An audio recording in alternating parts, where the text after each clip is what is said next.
When a mysterious tentacled sea creature invades a small island, two cops must protect the townspeople from the monstrosities ahead of them. During a calm night, a bright, glowing object falls into the ocean of a small island in Ireland. A group of fishermen witnesses the fall, and when they try to contact the authorities, a mysterious creature attacks them one by one. The following morning, an intoxicated police officer named Ciaran awakens. Meanwhile, Lisa, a new Garda from Dublin Central, arrives on the island. When Ciaran picks her up at the dock, Lisa delightedly introduces herself as his temporary police partner. However, the drunken cop appears uninterested in having a temporary partner. Near the shore, Dr. Jim Gleason wanders around with his dog when he comes across dead whales washed up on the beach. At the local station, Sergeant Kennefic thoughtfully welcomes Lisa. Then, Ciaran questions the sergeant behind Lisa's back as to why he must have a new partner, even though Kennefic is just going away for 2 weeks. Ciaran adds that he can handle the work alone, which Kennefic refutes. Meanwhile, Paddy, a fisherman, captures a strange sea creature in his crab cage. He asks Tig, another fisherman, to look into it and identify what it is. While Tig observes, the creature sprays fluid onto his face, infuriating him, and leaves. As Ciaran and Lisa head to the beach, the two slowly get to know each other. The woman describes the types of cases they handle at the mainland station, and Ciaran assures her that there aren't any severe cases on the island. Upon arriving at the beach, Adam Smith, a local marine ecologist, investigates the dead whales. When Smith catches a glimpse of Lisa, he develops an interest in her. He asks her how long she intends to stay in their town until Ciaran intervenes, cutting off their conversation. The marine ecologist explains that what happened is common among pilot whales, but no one knows why. Lisa notices the whale's cuts, which he answers with his speculation that they were inflicted by the rocks as they were washed up on the shore. Puzzled, Ciaran wonders how the whales died all at once. Soon after, the officers head to Cooney's construction site to request assistance from Cooney's men in moving the whales from the beach. In Paddy's home, the fisherman places the sea creature in his bathtub. After getting the dead whales off the shore, Cooney instructs his assistant, Daly, to get the shovels left on the beach. While Daly is on his way to grab the shovels, he notices a few large eggs half buried in the sand and decides to take one. Suddenly, something from the sea grabs Daly and drags him into the water. Later, Cooney gets tired of waiting for his assistant, so he checks on Daly, but he's nowhere to be found. At a local pub, Ciaran and Paddy listen to the broadcast of the missing fishermen on the news. Lisa, who happens to be renting a place on the second level of the pub, enters to borrow a clothes iron from Brian, the pub owner. She then sees Ciaran and they greet each other. The two men drink booze and Paddy stares at the young man as if he has something to say. Ciaran asks him to spit it out and the fisherman claims he found a sea monster. He jokingly adds that he put it in the bathtub to bathe it. Expectedly, Ciaran doesn't take it seriously and leaves the pub. Meanwhile, Tig watches television while his wife, Irene, is drying her hair when someone knocks on the door. Tig checks who it is and finds Cooney outside. When he opens the door, Cooney is strangely raising his hands like he's dancing, then suddenly collapses. Concerned, Tig runs up to him until a tentacle pierces through his back and brings him to the roof. Terrified, Irene screams and shuts all the doors. Loud thuds surround her synchronously, with her husband's cries for help. Irene discovers that the fireplace is open and attempts to close it down, but the creature suddenly grabs her hand and pulls her up the chimney. Meanwhile, a drunk Ciaran knocks on Lisa's door, wanting to get a drink with her, but she refuses. He pulls some jokes, but things get awkward when he accidentally bumps into Lisa's table, causing her belongings to fall. Lisa knows how drunk he is, so she opts to bring him back to his place. That night, an intoxicated Paddy returns to his place and he finds the sea monster missing. Its cage was broken and an egg was left inside it. As he searches for the creature, he sees a slimy substance on his mirror until a sudden hissing sound startles the fisherman. Unexpectedly, the menacing sea monster with many tentacles on the ceiling attacks his face. Fortunately, he manages to take it off and tramples on it. The following day, Brian's wife, Una, informs Lisa that a storm is coming. Out of nowhere, Una asks her if she's married, to which Lisa replies that she isn't. Una adds that Ciaran is also single, the only difference being that he's already widowed. At the station, Lisa unlocks the door to the cell where she brought Ciaran last night after passing out. In the middle of their conversation, the station's phone suddenly rings. Then, the officers proceed to Smith's office, where Paddy had brought the monstrous sea creature. Smith investigates the creature Paddy named Grabber, arguing that the fisherman has to name it since he discovered it. However, the marine ecologist objects, stating that the creature has to be named after its genus. According to Smith, the creature is an unknown species, and it is difficult to determine its origin or class. The group is uncertain whether the creature is dead or alive. alive. While they look closer into the grabber, Lisa sees something unusual in its tongue. Smith explains that it uses its tongue to rip its prey's throat, consuming its blood like a leech. He concludes that all this thing requires to survive is blood and water. Lastly, the marine ecologist reveals the creature is a female by showing its egg. Later, while the cops head back to the station, Ciaran spots Cooney's car on the beach, so they head there. He and his partner check the car, but they find no one inside. Then, Ciaran sights the nearest house, so they walk toward it and discovers that the lights are still on despite the broad daylight. As the two look around, Lisa finds a piece of the shattered roof. When they find the ladder, Lisa climbs to the roof, where she discovers a piece of fabric tied to the chimney. She finds it difficult to pull because it appears to be stuck onto something. Eventually, she pulls it out and a head emerges and falls to Ciaran's face. It horrifies him more when he realizes it's Tig's head. Soon after, they bring Tig's head to Dr. Jem. The doctor assumes that an animal might have attacked Tig. Abruptly, Patty rushes through the door, startling them and interrupting their conversation. He takes Ciaran and Lisa to his house to show them his bathroom's shattered wall, with the bathtub outside his home. Suspicious of the strange occurrences, the three look up the locations where the unusual incidents happened on a map,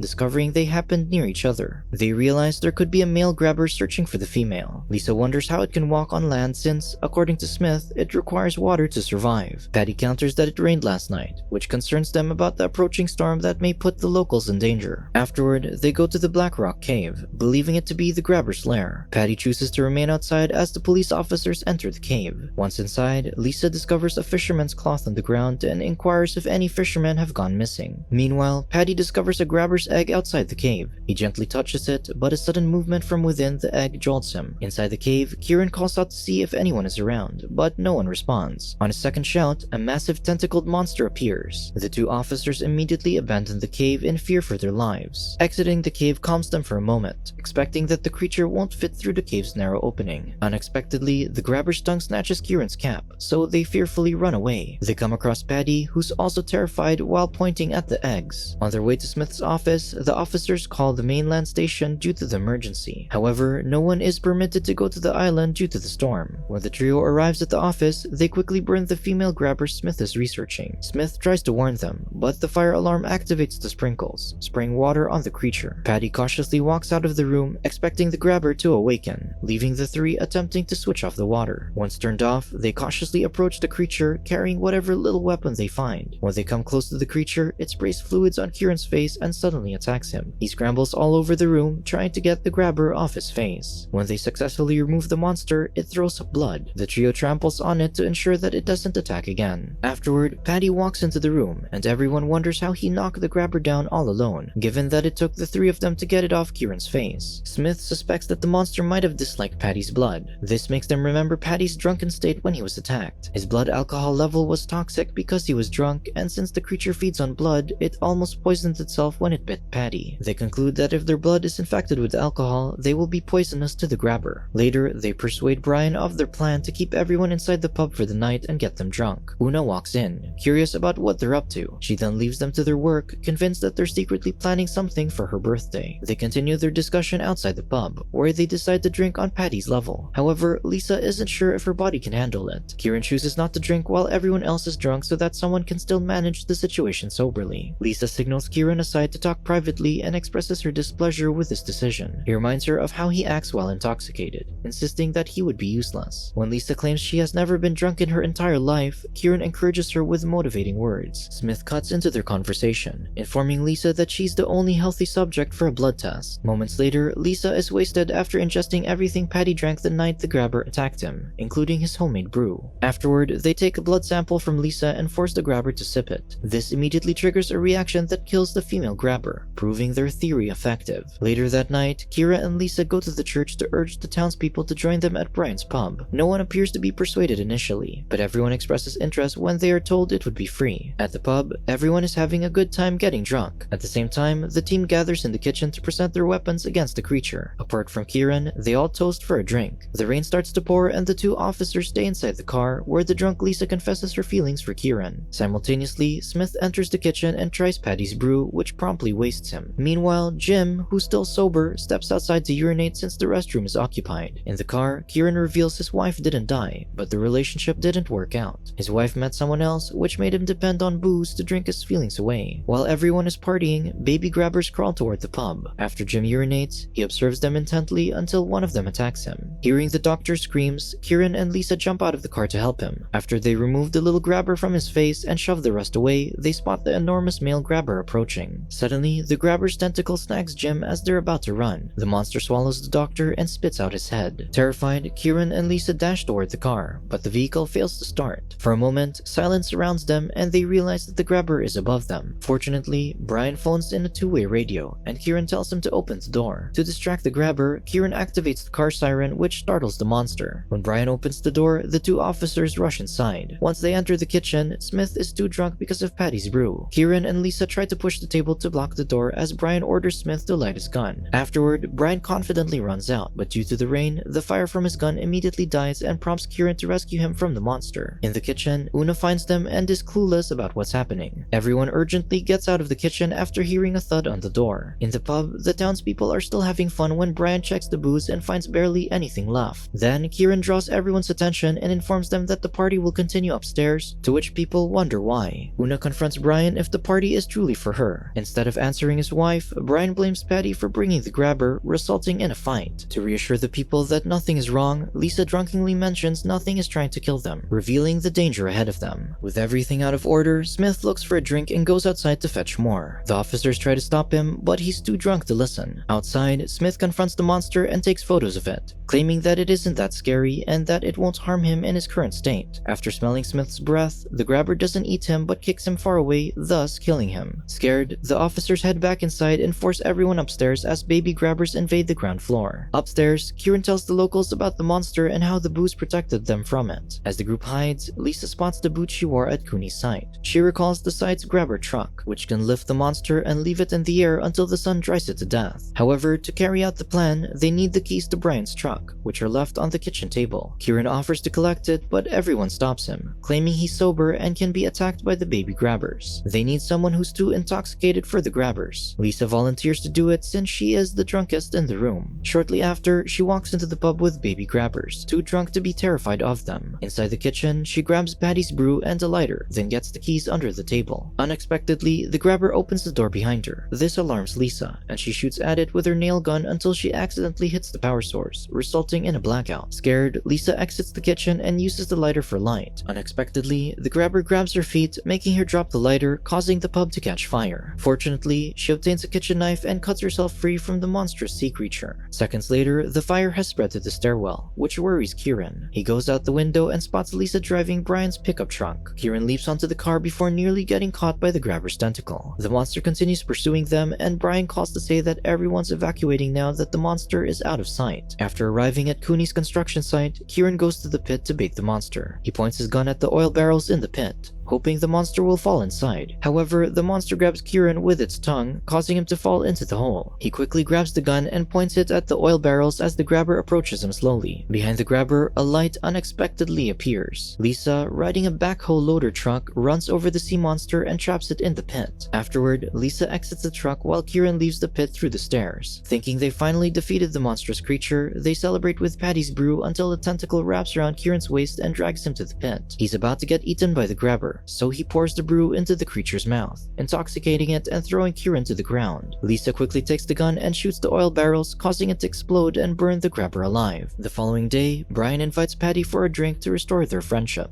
Meanwhile, Ciaran and Lisa walk down the road. She hands him his liquor, but he throws it away. They finally share their affection for one another by sharing a kiss. Then, the couple excitedly talks about their future, considering adopting Jim's dog. Everyone believes the town's peaceful life will soon return to normal, unaware of more grabber eggs waiting on the shore to hatch and invade once again. Subscribe to watch more videos like this. Turn on notifications. And leave a like, it really helps the channel out. Thank you for watching.